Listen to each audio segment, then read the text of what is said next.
Nah, kawan-kawan Guru Tani 75 Channel, di beberapa video sebelumnya saya sampaikan bahwa tanah yang subur, tanah yang ideal itu apabila kita jumpai komposisi lempung, liat, dan pasirnya itu berimbang. Jadi di dalam satu lahan, satu area, kan yang paling penting itu komposisinya kan ada air, tanah, dan udara. Dan itu jadi satu kesatuan untuk satu budidaya. Cuma kalau panjenengan mencari satu lahan yang komposisinya antara lempung, pasir, dan liat ini seimbang, kelihatannya tangeh lamun, agak kesulitan ya. Dan pada kesempatan hari ini saya berkesempatan datang pada satu area yang di masa lalu itu kita selalu sebut, kalau misalnya di tanah-tanah di sekitar di Lampung diterbangi tinggi, terbangi besar, itu pot solid merah kuning ya. Pot solid merah kuning itu juga jadi satu tantangan untuk budidaya tanaman apapun. Even itu tanaman tebu sampai hari ini juga dengan berbagai treatment dan beberapa upaya untuk meningkatkan kesuburan. Cuma problemnya adalah yang kita sampaikan itu sebagian besar adalah sistem tanam monokultur ya. Sistem tanam monokultur itu kita agak kesulitan untuk memaintain, menjaga tingkat kesuburannya. Karena idealnya memang tidak hanya memasukkan bahan organik pada satu lahan, tapi yang terpenting adalah sistem rotasi. Panjenengan bisa lihat di jurnal dan di riset para profesor, guru besar, dan ahli tanah, mikrobiologi tanah dan sebagainya. Sebagian besar menyarankan tidak hanya masukkan bahan ameluran, bahan soil conditioner dan sebagainya, tapi juga sistem rotasi. Sistem pertanian yang monokultur itu menjadi stuck dan tidak terjadi amandemen ya. Perubahan dari struktur tanah, baik secara fisika tanahnya, kimia tanahnya, terlebih lagi di dalam sistem biologi tanahnya. Dan kalau panjenengan lihat di belakang ini adalah yang banyak kesempatan kita selalu sampaikan. Ini adalah jenis yang di sini marine clay. Sesuai namanya aja marine clay ya. Jadi ada marine-nya di laut ya. Jadi ini tanah-tanah memang nggak jauh dari kawasan laut lah, pantai. Nah ini agak unik karena marine clay ini tingkat porositasnya sangat buruk. Jadi kalau kita lihat di ilmu pertanian, idealnya tadi kan komposisi air, air, terus udara, dan juga komposisi tanahnya, bahan organik itu dengan komposisi tertentu. Dan yang paling penting di dalam budidaya itu sendiri, kalau tanah itu sepadat ini, jadi ini unik.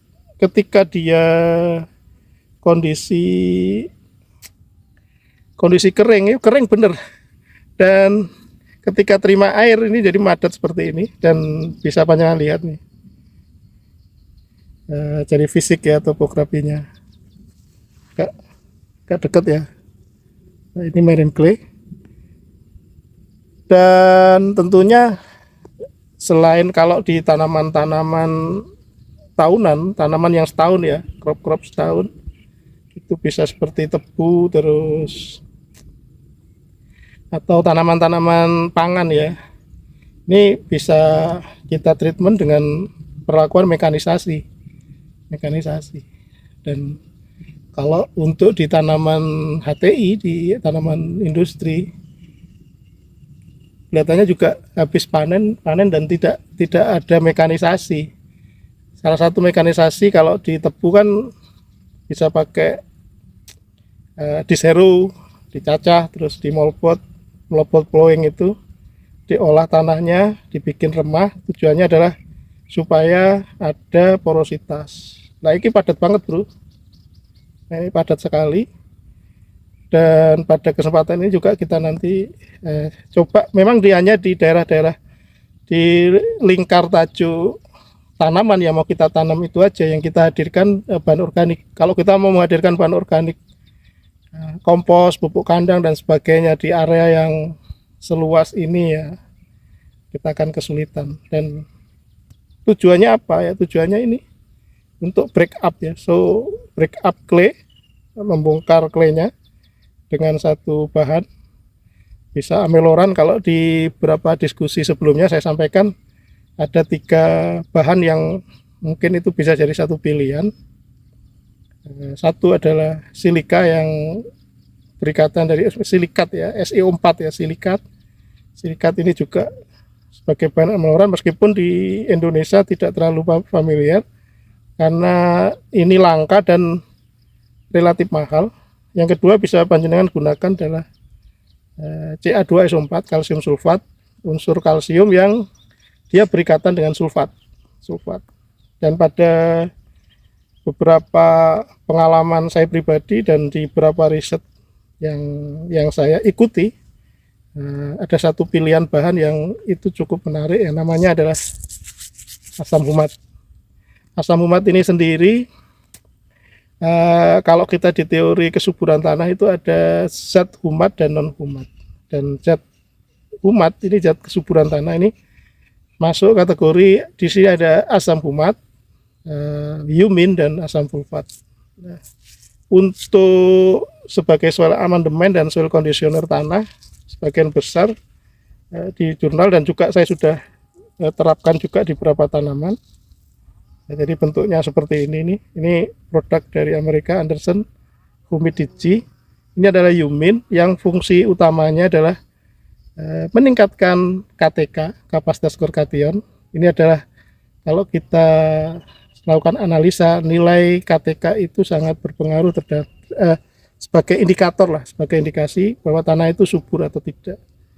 Dan di sisi EC ya, electroconductivity-nya, nutrisi itu kan diserap dalam bentuk anion maupun kation, dan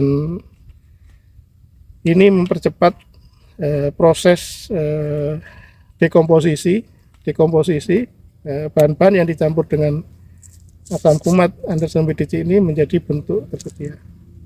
Mungkin seperti itu, nanti kita buktikan di lapangan seperti apa. Jadi sekali lagi ini tantangan yang tidak mudah karena yang dihadapi adalah marine clay. Marine clay ini spesifik, kita lihat fisiknya aja seperti ini tadi ya, nggak ada porositas. Oke, terima kasih, nanti kita sambung pada saat penanaman tanaman.